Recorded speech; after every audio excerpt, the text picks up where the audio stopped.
Om Namo Bhagavate Vasudevaya. Narayanam Namaskritya Naram Jayam Narottamam Devim Saraswatim Vyasam Tato Jayam Tiriyet Nashtaprayeshu Bhadreshu Nityam Bhagavata Sevaya Bhagavati Uttam Shloke Bhakti Bhagavati Naishtaki. So continuing with the discussion on Srila Prabhupada Lilamrita by Satsvarup Das Goswami, Volume 2, Planting the Seed, New York City, 1965 to 1966, Chapter 17, on the body.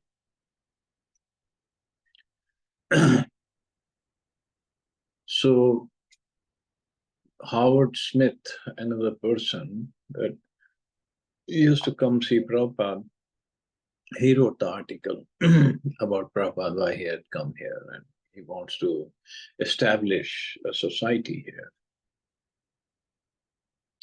The article had been written by Howard Smith. He had first heard of the Swami by a phone call from a contact who had told him of an interesting holy man from India living in a loft in the Bowery. Go there anytime, Howard's contact told him.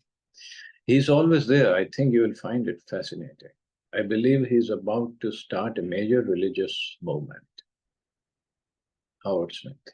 So I went down there and went upstairs into this very funky artist's loft. There were carpets all over the place, old and worn out, and a lot of people sitting around in various kinds of hippie garb, plus what I think they must have thought was Indian garb.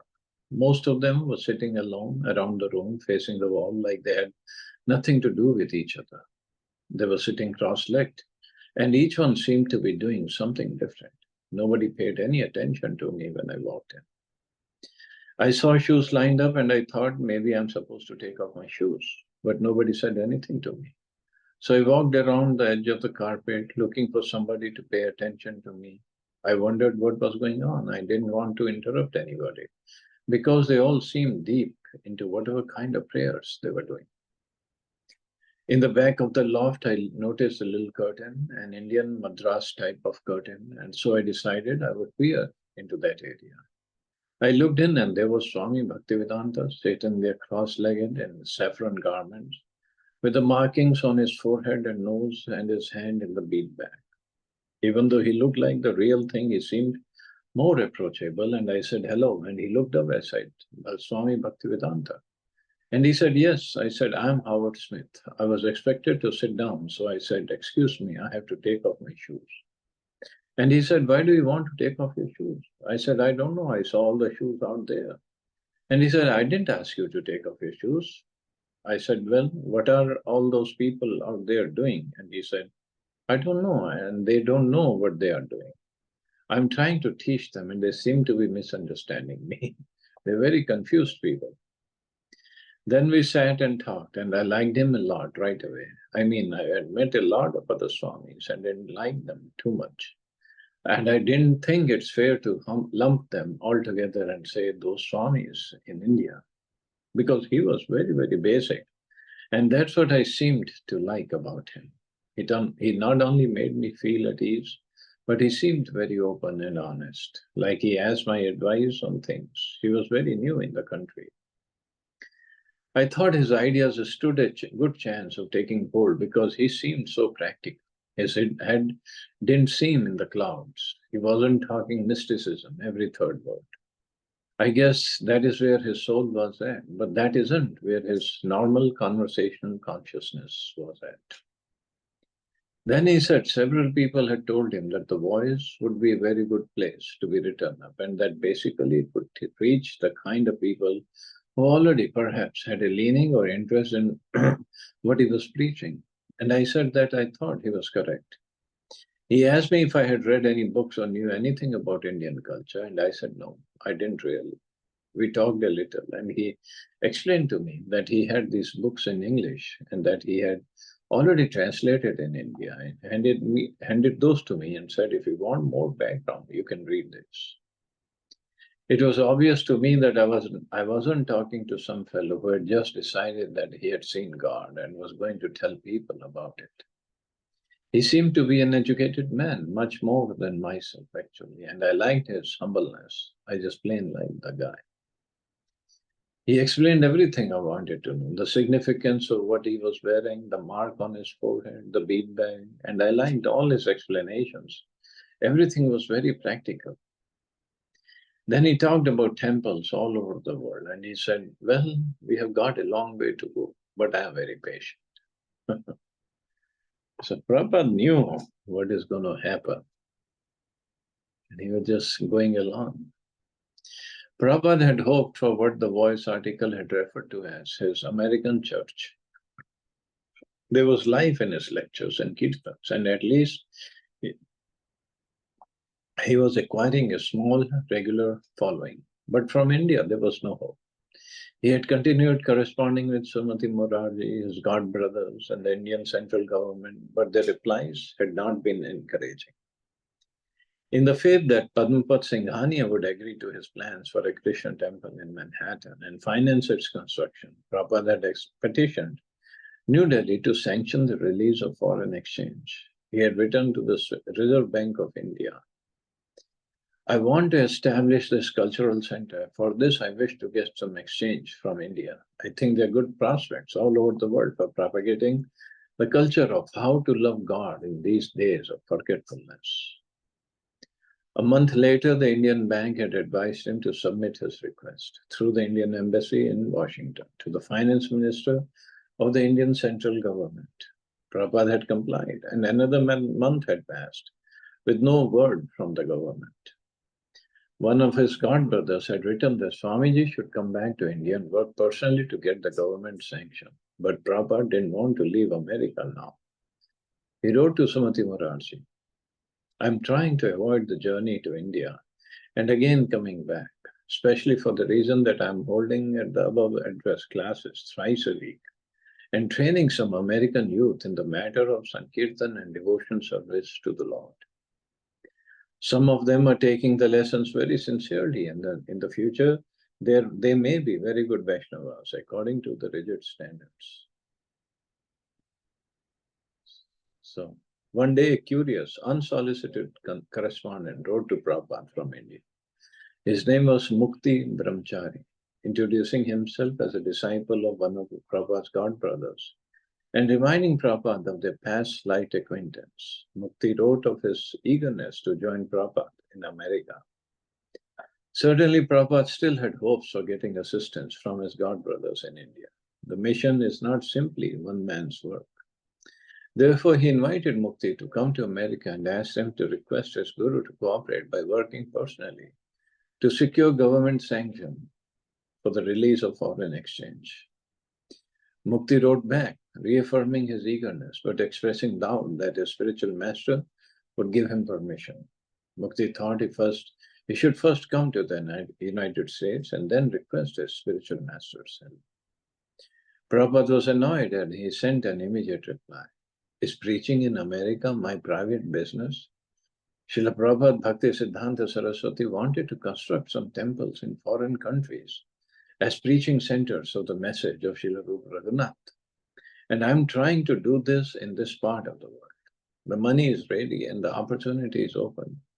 If by seeing the finance minister, this work can be facilitated, why should we wait? Because you cannot talk with the Guru Maharaj about cooperation because you are afraid your journey will be cancelled. Please do not think in that way. Take everything as Srila Bhakti Siddhanta Saraswati Prabhupada's work and try to do the needful. Do not think for a moment that my interest is different from that of your Guru Maharaj. We are executing the will of Srila Prabhupada according to our own capacity. A combined effort would have been far better.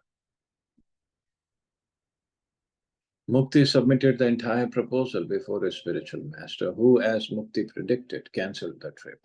Although Mukti's guru was Srila Prabhupada's god brother, he did not want to be involved, and he doubted that Prabhupada would actually get a donation from Padmapat Singhania.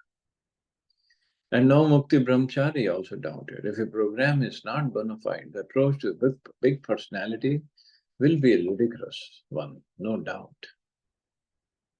On the same day that Prabhupada received the ludicrous letter, he also received the final blow of non-cooperation from the Indian government. Second Secretary Prakash Shah of the Indian Embassy in Washington, D.C. wrote, due to existing conditions of foreign exchange stringency, it is not possible for the government of India to accede to your request for release of foreign exchange. You may perhaps like to raise funds from residents in America. Obviously, I mean, getting money from the government, it's so difficult. It was confirmed Prabhupada would have to work without outside help. He would continue alone in New York City. His last letter to Mukti Brahmachari reveals his deep faith and determination. So he had written, so the controversy is now closed and there is no need of help from anyone else. We are not always successful in our attempts at preaching work, but such failures are certainly not ludicrous. In the absolute field, both success and failure are glorious. Even Lord Nityananda pretended to be a failure at converting Jagai and Madhai in the first attempt. Rather, he was personally injured in such an attempt. But that was certainly not ludicrous. The whole thing was transcendental, and it was glorious for all parties concerned. If Krishna consciousness were ever to take hold in America, it would have to be without assistance from the Indian government or Indian financiers. Not even a lone Indian brahmachari would join in. Krishna was revealing his plan to Prabhupada in a different way. With the Singhania sanctioned schemes finished and behind him, Prabhupada would turn all his energy towards the young men and women coming to him in his Bowery loft. He wrote to Sumati Morarji, I am now trying to incorporate one corporation of the local friends and admirers under the name International Society for Krishna Consciousness, Incorporated. Of all his friends and admirers, Prabhupada gave his roommate, David Allen, the most personal attention and training. He felt he was giving David a special chance to become America's first genuine Vaishnava. Prabhupada would eventually return to India and he wanted to take David to Vrindavan. He would show him temple worship and train him for future preaching in the West. He had requested Sumati Morarji to provide free passage for David as well as for himself. You will be pleased to see this American boy. He is coming of good family and is a sincere soul to this line of culture. There are others also in the class I am holding here, but I wish to take with me only one of them. So Prabhupada said in one lecture, I am very glad to say that our Mr. David says sometimes, Prabhupada, oh Swamiji, I want to increase my spiritual life immediately. Prabhupada laughed as he imitated David's urgency. Take patience, I tell him. It will be done, of course. When you have got such desire, God will help you. He is within you. He is simply trying to see how sincere you are. Then he will give you all opportunities to increase your spiritual life.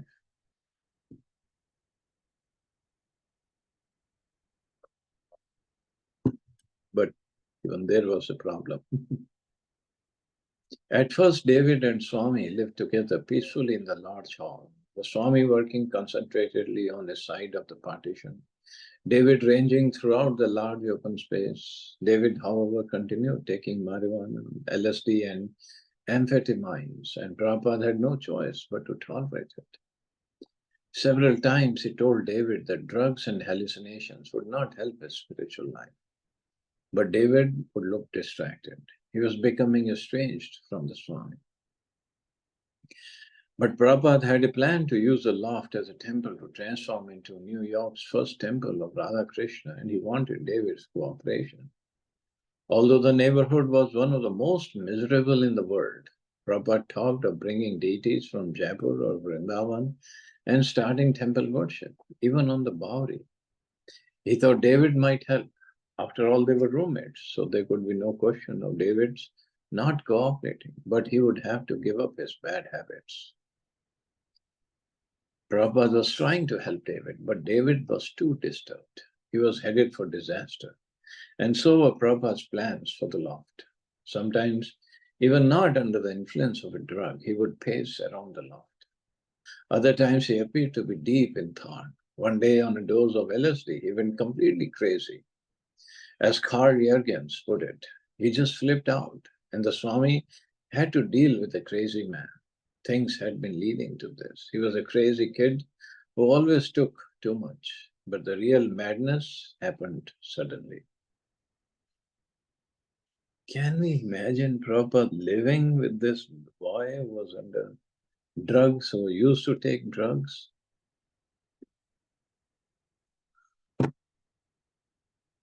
Swamiji was working peacefully at his typewriter when David freaked out. David started moaning and pacing around a large open area of the loft. Then he began yelling, howling, and running all around. He went back to where the Swami was. Suddenly, Prabhupada himself found himself face to face, not with David, nice David, whom he was going to take to India to show the Brahmins in Vrindavan, but a drugged, wild-eyed stranger, a madman. Prabhupada tried to speak to him. What's the matter? But David had nothing to say. There was no particular disagreement, just madness. So this is what drugs can do, and they do. I don't know if you have had a chance to meet any drug addict. Once I was taken to Dwarka. In Dwarka, there is a rehab center. So one devotee took me there. And this is just one rehab center in Dwarka. There would be many more in Delhi, many more all over India, and many more all over the world. And those people, they just don't know what they are doing, what they are saying. They have no idea.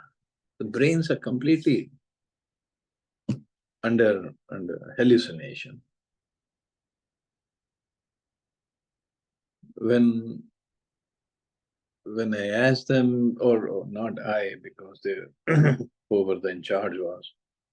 So, okay, Swamiji has come, let's do some kirtan. They all just sat down, followed him, but they all were like, um, they just didn't know. I mean, I was like talking to blank faces. And you would be surprised. They were, the patients there, they were aged from maybe 8 years to 60 years. All men, women, every religion was there.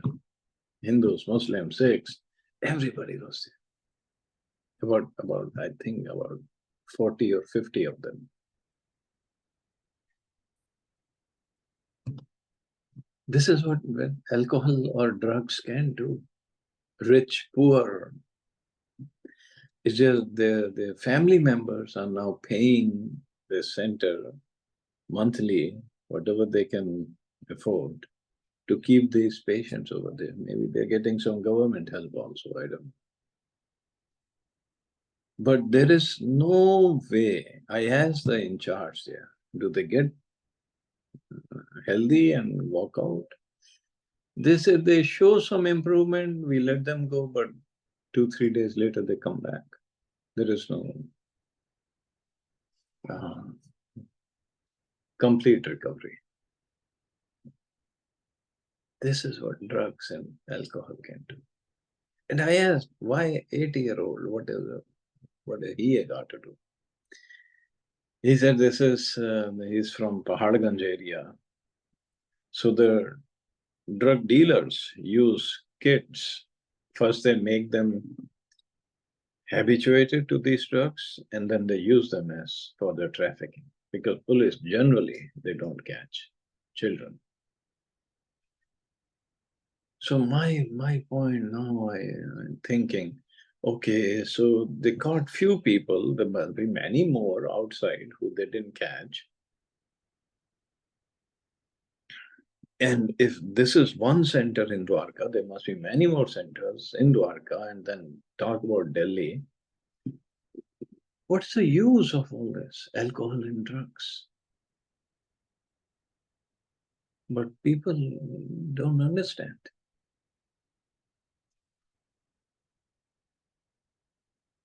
when they start taking, oh, it starts with just, oh, let me enjoy this one bag and 2 bags. And then slowly, it becomes habit. And very bad habit. Can't give it up. No way. Only Prabhupada. I mean, of course, here David did not uh, show any improvement. But in the beginning, only hippies joined the movement. And Prabhupada changed them. Prabhupada's formula was, if we give the higher taste, then the soul gives up the lower taste. Because in other places, rehab centers, they don't give a higher taste. They don't have. They themselves don't have any higher taste. So what are they going to give? But here, Prabhupada gave them higher taste. Krishna consciousness. Serve Krishna. Chant the holy names of Krishna. Give them a better engagement.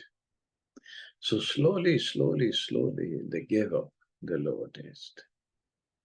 And body takes long time to recover from drug use to no drugs use. It takes a long time.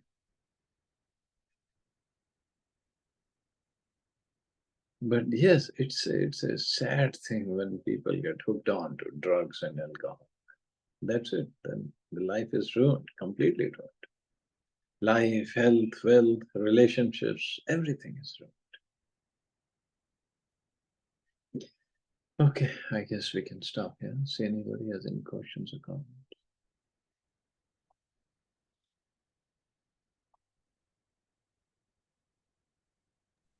Hare Krishna, Prabhuji. Hare Krishna. Prabhuji, I had a question. I think somehow I lost, like when we left this call yesterday, I was speaking, I think it was on mute. So I sent that on WhatsApp chat also in the group. The question was around Yadu dynasty. So the Yadu dynasty, if you see, that's Vrishni Vansh. The lineage Krishna is also coming from there. So Yadu dynasty, is it a Kshatriya kul?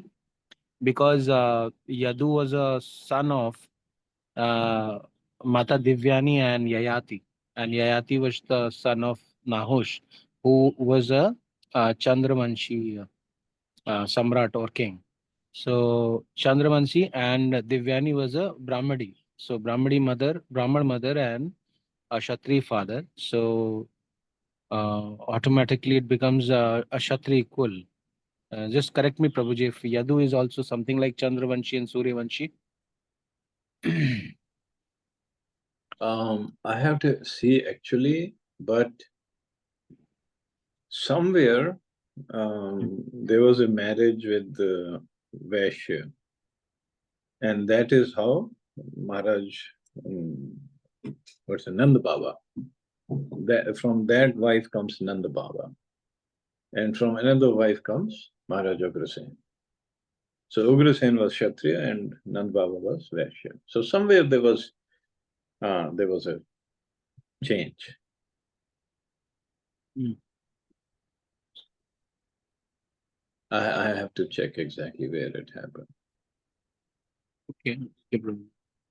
Yeah, somewhere there was a change. Sure, Prabhu.